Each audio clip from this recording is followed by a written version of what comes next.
Selamat datang di The Series Kiris House. Ini adalah cerita proses saya mendesain dan membangun rumah saya dan keluarga kecil saya. Asal kata Kiris House adalah dari rumah pertama kami. Kiris bermakna rumah yang bersandar ke kiri, sekaligus adalah nama anak kami. Dan ini adalah Kiris House 2.2. Ikuti perjalanan cerita rumah kami ya.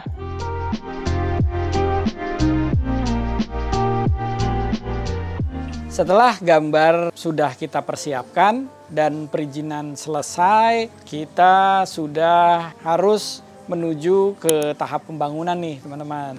Saatnya kita memulai pekerjaan pembangunan di lapangan. Tapi diawali dengan membongkar bangunan existing dulu yang sudah terbengkalai ini. Nah, kita coba menggunakan alat berat supaya proses pembongkaran bisa jauh lebih efektif, lalu proses pembongkarannya pun bisa sampai ke pondasi, digali sampai benar-benar existing dari bangunan serta dasar pondasi-pondasinya itu bisa kita take out keluar dan lahan bisa siap dibangun. Kemudian kita melakukan kegiatan sondir tanah. Ini kita lakukan dengan tujuan untuk mengetahui kondisi dan daya dukung tanah, serta untuk menentukan jenis pondasi yang sesuai agar bangunan kuat dan aman. Dan dari proses ini kami jadi mengetahui nih kedalaman tanah keras untuk menjadi acuan pondasi Stross Pile. Nah, setelah areanya sudah clear, bersih, areanya sudah kosong, saatnya kita memulai untuk tahap marking. Jadi tahap marking ini sebenarnya untuk membayangkan ruangan-ruangan di setiap lantai yang sudah saya desain, apakah space-nya terhadap ukuran lahan, sudut, panjang, lebar, serta rasa feel ruangnya bisa benar-benar terasa dari garis-garis marking yang dibuat oleh kontraktor. Jadi dengan cara marking ini kita bisa memproyeksikan bayangan ruang yang ada di setiap lantai. Di situ dibuat beberapa garis warna, itu menggambarkan layout di setiap lantainya. Jadi saya maupun istri saya dan anak saya jadi lebih mudah untuk mengira-ngira ruangan-ruangan yang kita miliki itu space-nya akan kayak gimana, sirkulasinya juga akan gimana.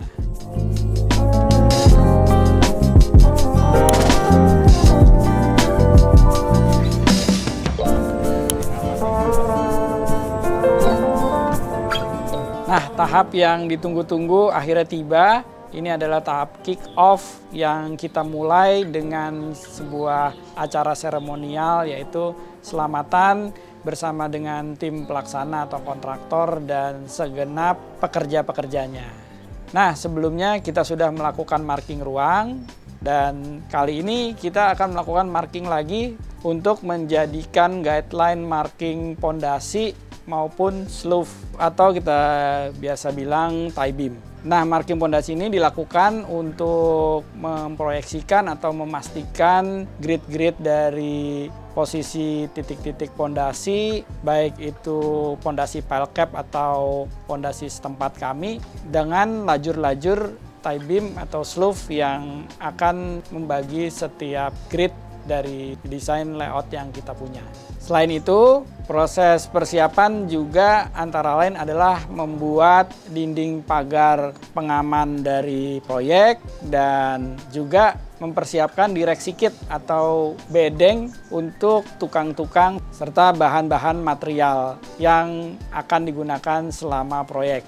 Nah, untuk proyek Kiris House 2.2 ini saya menggunakan dua jenis pondasi sesuai dengan arahan atau hasil hitungan dari konsultan struktur. Yang pertama adalah pondasi Stross Pile atau tiang pancang untuk memperkuat sampai batas tanah paling keras, dan pondasi pile cap sebagai pondasi tapaknya yang ditempatkan di atas Stross Pile di setiap pondasinya. Oke, nah ini kita udah di dalam site. Nah, itu kayaknya Mas Doni. Mas Doni. Halo Mas. Halo Mas. Kabar? Baik Mas. Nah, ini kita sudah bersama Mas Doni. Kita sekarang lagi pengen ngecek kondisi saat ini, yaitu proses pengeboran ya. Iya. Pengeboran atau pembuatan pondasi Stross Pile. Stross Pile. Ya, ini udah ada berapa titik yang kita sudah buat? Kurang lebih per hari ini itu sudah ada 11 titik, Mas. 11 titik total berapa, Mas? Total di 26 titik. Oh, oke. Jadi ini berdasarkan gambar struktur yang kita udah dapat dari konsultan struktur. Kalau dari titik kerasnya si lahan saya ini berapa tuh, Mas? Kalau menurut dengan soil investigation yang kemarin itu di 3,5, Mas. 3,5 meter? 3,5 meter. Wah, berarti lumayan dangkal ya? Lumayan dangkal, ya? termasuknya pondasi dangkal. Berarti tanah di sini cenderung keras ya? Keras, cenderung keras. Oh, oke. Berarti ini saat ini kondisi di site berarti udah ada di kedalaman kurang 3 lebih meter. 3 meteran. Oke. 3 meteran, dan itu udah ketemu air ya? Iya, betul. Jadi ini istilahnya sebenarnya sudah siap untuk kita masukkan pembesian, setelah itu tinggal pengecoran sih.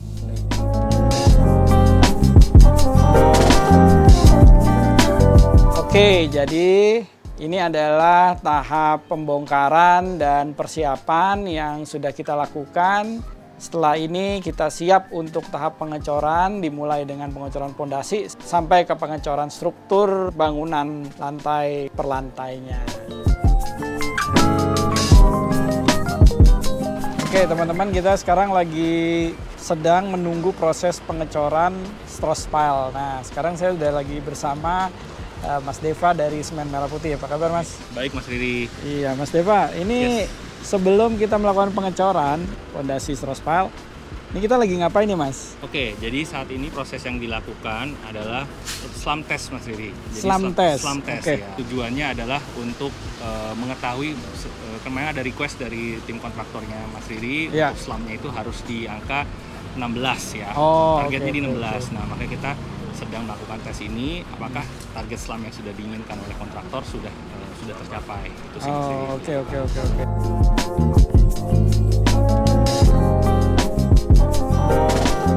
Oke, jadi kita di sini menggunakan teknik pengecoran yang konvensional ya, manual semuanya. Tadi diturunin dari truk molen, terus dituang masuk ke dalam pipa yang dibuat dengan wadah ember supaya semennya itu atau betonnya itu masuk ke dalam. Kenapa kita pakai teknik ini? Karena pondasinya ternyata nggak terlalu dalam ya, cuman 3 meter sampai 3,5 meter di 26 titik yang ada di sini. Ya ini memudahkan sekaligus lebih efisien lah caranya.